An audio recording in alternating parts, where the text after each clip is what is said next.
You don't know how many of these days you've got. This could be not only a big derby day win, but this can actually clinch you the title. You could be winning the title there against your fiercest rivals at home in front of your fan base. There is no way on earth I'm missing that game. Hello boys, we are here at San Siro. We just wanted to send you a message. It is match day -1, the Derby della Madonnina tomorrow, boys, but we've had some time here now in Italy, haven't we? Have you enjoyed it so far, Nige? Been absolutely sensational, as I'd say. We've had some sensational food, cuisine, and the company's been even better than the food, but had a great time so far, really fun. Yeah, I personally went to the Inter training ground. We got to speak to some people there, really amazing people that welcomed us. I got to play with Nigel, seeing the smile on his face. How was that, by the way? By the way, we're gonna show light up. We're going to show it tomorrow, but Yes. just give everybody a preview. Was he okay? Watching Nigel light up, just watching his smile light up with the football was amazing. And then obviously we went to La Scala, which was really fun. We got to meet these ballerinas that made us feel like we've never been athletes ever in our life. That's how amazing they were. So, and then the food speaks for itself. So we've had a great time. It's been everything and beyond. You guys went to Milanello, great candid interviews with Zlatan. Christian Kivu really opened up about so much that we were even surprised. He gave us so much time. He was great to talk to. We had brilliant insight on the inner workings of Inter, and everything we've heard has made us feel like this is going to be a really balanced game tomorrow. It's so true. There's so many storylines. There's so much to look forward to. Speaking of Zlatan, he gave us so much time, didn't he? Took us all around Milanello. We were talking to him for what, a good hour and a half, Nige, would you say? Yeah, probably about an hour and a half, but it was just a breath of fresh air, you know, to see this side of Zlatan and the new role he has now at Milan and how he just sees football. The conversation we had, we talk about players who might be seen as a difficult individual to work with, and he gave a different perspective on it.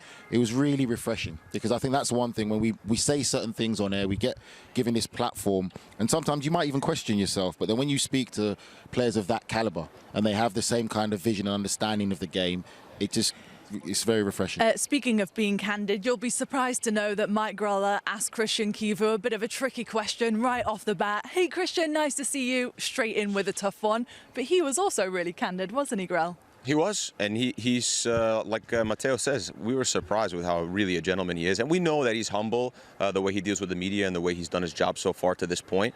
And he's right now favorite to probably win the Coppa Italia and the Scudetto. And he's a young manager, only 13 games at Parma before coming to Inter. So he gave us such great insight. We'll obviously wait to see tomorrow, because it's going to be, I think it'll be good. I think you'll like his answer too. I think it was good. So, but it's been an amazing trip so far. And tomorrow's a real gut check. I think put the football aside tomorrow. Tomorrow's about personality and about gut check. So I can't wait to see it. It's so true. We're going to have so many guests joining us, hopefully all throughout the show. But Matteo, the stakes couldn't be bigger tomorrow. Not only is it the biggest derby of the season, but also it's either going to be a 7-point gap or it's going to be a 13-point gap for Inter. Look, Kivu didn't want to go as far as saying that the Scudetto's over. He's still going to say it's mathematically still open, but we know realistically if Inter win or even draw, I think, the Scudetto's over. And you could tell with the way that they played against Como, the way that they rested, the way that they didn't want to expend too much energy. They put all their eggs in getting points against Milan. And if they do, I think you can kiss the Scudetto bye-bye if you're any other team. But if they don't, Nigel, and it's only 7 points, does it crack the door open for Milan? It cracks the door wide open for Milan to put lots of pressure on this Inter side, and it makes it a great Scudetto race, which is what we want. It's such a big game, game, and it's not just the fact that we cover it. We know this is one of the biggest derbies in world football, and you know, you and I, English, we used to watch this derby as well. We know what it means. Yeah, Christian said to us, yeah, Milan, they're the ones down 10 points. They have to come for the game. I asked him if you ever watched Milan play before, because we'll see. But Allegri is not known to go for the game, but we'll see how they interpret it tomorrow. Yeah, it's going to be so good. So we are going to be here, obviously, with all the build-up to the Derby della Madonnina pitch side. We'll see you soon, though, boys. We hope you enjoy the game as well tomorrow. Yeah, thanks, Pops. I appreciate it. They look like they're having a good time. I like the way Grella brought up food straight away. That tells me all I need to know about Grella's experience so far. But they are right. This is the biggest game in the history of world football. And I don't say that lightly, because I am a 90s baby, so I grew up watching this and appreciating the growth of Serie A right in front of our eyes when it was the Premier Division. Where you rank it now doesn't matter, because the nostalgia and the history of these two teams really does speak for itself. So, Simone, I'm going to ask you, in terms of the implications, knowing that the Scudetto could be on the line as well, how big of a game is this in your eyes? Huge game. I actually agree with Matteo. I think it's just a point. We clinched the Scudetto for Inter, so it's a massive game. But the derby is the derby. It doesn't really matter at the end of the day where the two teams are in the standing. To me, the fascinating thing is that we see how dominant Inter has been in the past few years. In the derby, 4 losses and 2 ties, so they really want to kind of change that trend if you're Inter, even if you're going to end up winning the Scudetto. Troy, does form go out the window when you're talking about derbies? Does it matter in terms of what the confidence was going into this one? No, it's a reset button for everybody, because this is about, the first thing first, it's not about the football, it's about fight. Who wants it? Who's going to back down first? This is pride and family at stake, you know, like that pride of who owns the city. Is it ours or yours? Yes, Inter may win the league by 10 points. But if Milan win it, hey, we have the bragging rights for the whole city. So that's how it goes. I think it's going to be a really intriguing game. Inter, while they're ahead, had a very disappointing moment in the Champions League, obviously going out. Lost Lautaro Martinez as well. So how does that now impact on them? And you have to remember as well, JD, they've been in this position the last couple of years where they're favourites to win a lot of things and come away with nothing. So now you have to say, okay, this is a real massive game for AC. If they can get this win, what does that pressure and the mental fatigue do to Inter? So there's loads of implications on it. I think it's going to be a great game. Very disappointed that we're not there. But hey, didn't get the call up. We'll get them on the next one. We'll get them on the next one. We'll get on the next one. I love the conversation that was between our crew, obviously that's in Italy, because they were talking about the inexperience technically of Kevu. He would understand what it's like as a player, but as a manager, it's a completely different implication when you're standing on the sideline. How do you think he approaches this one?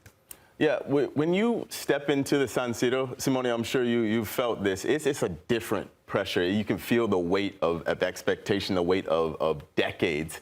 And when you approach a match like this, if you haven't been through a match like this, it's a real shock. So you have to prepare your players to expect weight, history, and just it's got to be about the fight. The form, like you said, the form goes out the window. It's about who's going to win that 50-50 ball, who's going to win the headers, who's going to get stuck in, who's going to run until their legs cannot work anymore. So that's really what it's about, instilling that, just communicating that passion to the other side.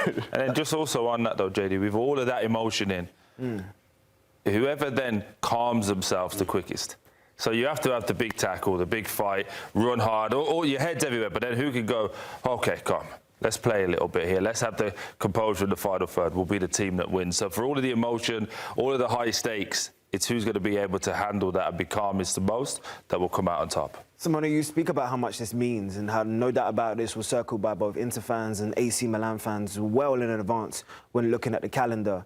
But could you quantify to us, and just in terms of, as the resident Italian here, you let us know in terms of why this is such an important game and why the world will stop tomorrow? Well, it's bragging right, first of all. And San Siro, it's the Scala del Calcio. So winning in San Siro against Inter for an AC Milan fan is definitely the best thing you can possibly do.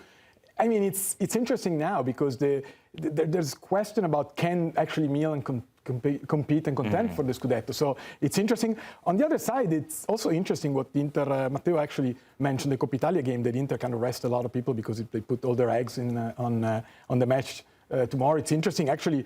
A little breaking news: Thuram woke up with fever today, so we might see a forward line with Pio Esposito and Boni, which is kind of, you know, if you're used to Lautaro and Thuram, it's a little different. So it'll be kind of fascinating, and honestly, I can't wait. All of those factors are really important. You know, as a forward, if you hear a forward is not going to be playing tomorrow because of fever and is all of a sudden you make adaptations as an advantage now. Is it advantage AC? Yeah, but also if I'm Thuram, there's no way I'm missing this game.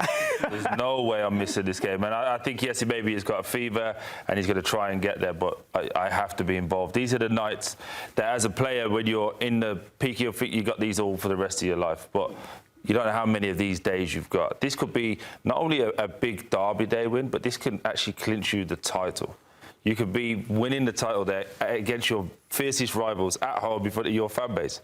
There is no way on earth I'm missing that game. No way. I can fully understand. There's so much implications going into Derby Day tomorrow.